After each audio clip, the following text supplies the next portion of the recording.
everyone, welcome back. My name is Morgan. This is my channel, Pisces Paperbacks, and I haven't posted in like a month. And also, I haven't really been reading that much. I read 3 books in October. This video is going to be my October wrap-up, so I'm going to tell you about them real quick. And I'm starting to read a little bit more, and I still want to post. I think I'm just learning that I'm never really going to find my footing on YouTube, and that I have to just stop holding myself to standards that I have consistently not been meeting, and just be more realistic. So that's where we're going with this. And now let me tell you a little bit about what I read in October. So I read 3 books in October. They were all very short. One of them was a novella, one of them was a short novel, and the other was like a middle grade novel. So they were all really easy to get through, and I liked all of them, so that's good. So the first thing I read was We Have Always Lived in the Castle by Shirley Jackson.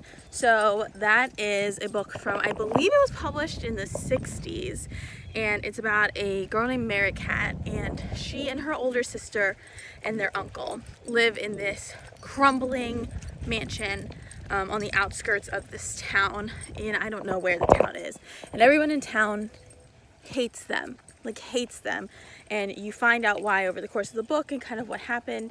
And it's basically, the book is about what happens to like their family connections, like the main character and her older sister, when a distant relative comes to visit. Whew, almost hit a tree there. And I really liked it. I thought it was interesting. I really liked the tone, and I really liked like the mood, but I will say, it's not that I didn't understand what happened in the book. Like, I did get it. But I also needed to watch several like videos of other people analyzing the book to be able to process, I guess, like what happened. I don't know. It was just like, maybe I'm stupid, but I thought it was good.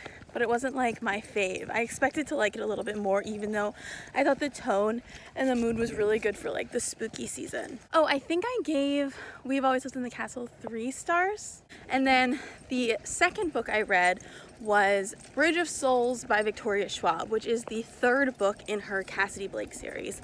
And the Cassidy Blake series is about a 12-year-old girl, Cassidy, who can see ghosts after a near-death experience that she had the previous year. And so her parents, who are paranormal investigators, get the opportunity to make a TV show where in each episode they explore a different haunted city throughout the world. So the first book they go to Edinburgh, second book is in Paris, third book is in New Orleans. And Bridge of Souls is interesting because as the 3rd book in the series, yes, you're kind of like still doing that episodic type thing, but the plot has really become an ongoing like antagonist situation. I don't really know how to explain it except for that the plot has become a lot more focused on Cassidy and kind of is carrying over book to book, which is an interesting development, especially since the first 2 books were so like based on the place rather than the main character. And I liked it.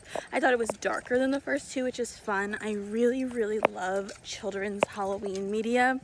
So like children's Halloween movies and children's like horror media is like one of my favorite things. I think this book really falls into like that category. I think this is my second favorite of the 3. I think the second one was my least favorite so far. Not that I didn't like it, but I am getting a little bit weary, I guess, of Victoria Schwab's writing.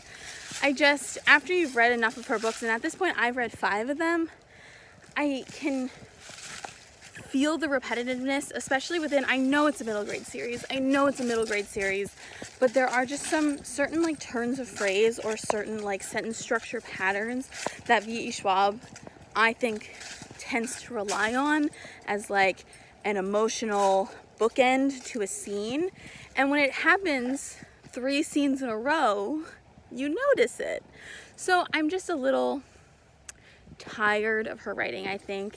And while I did enjoy this 3rd Cassidy Blake book, and I really like Cassidy, and I really like the mystery that's going on with her friend Jacob, who is a ghost, I think I need a break from Victoria Schwab. I just really do. I did give this book, again, probably 3.5, 4 stars. I liked it. I thought it was enjoyable. I thought it was fun. There are still Harry Potter references in it because that is, in the first book, established as one of like Cassidy Blake's like main interests, and as well as like a bonding thing with Jacob. But it has been less and less references. Like the second book had less than the first, and the third book had less than the second. So I think it's like getting phased out, although I don't know why she couldn't just like not include them in this book at all, especially since it was published, I think it was published earlier this year, or maybe at the end of last year, or maybe it was published this year. I don't know. So it's the recent one, so I don't know. And the last book I read was my favorite of the month, and that was Artificial Condition by Martha Wells. It's the second book in the Murderbot Diaries, and the first one is All Systems Red, and I gave that one 5 stars. I read it earlier this year, and it's about Murderbot, who is a security unit who has hacked its own programming to give itself free will. And with its free will, it has decided the best use of its time is to like watch soap operas and do what it wants. And it's kind of like, I can't be bothered with humans. They're just like really annoying. But in the first book, they're kind of forced to work together with the group of humans it's supposed to be protecting in order to like solve a murder mystery. So the first book is a murder mystery. I'm not going to tell you like how that turns out. Obviously, it would be a spoiler. But in the second book, Murderbot decides to do some investigation on its own into an event in it, like a major event in its past that you find out about in the first book. And I just love Murderbot so much.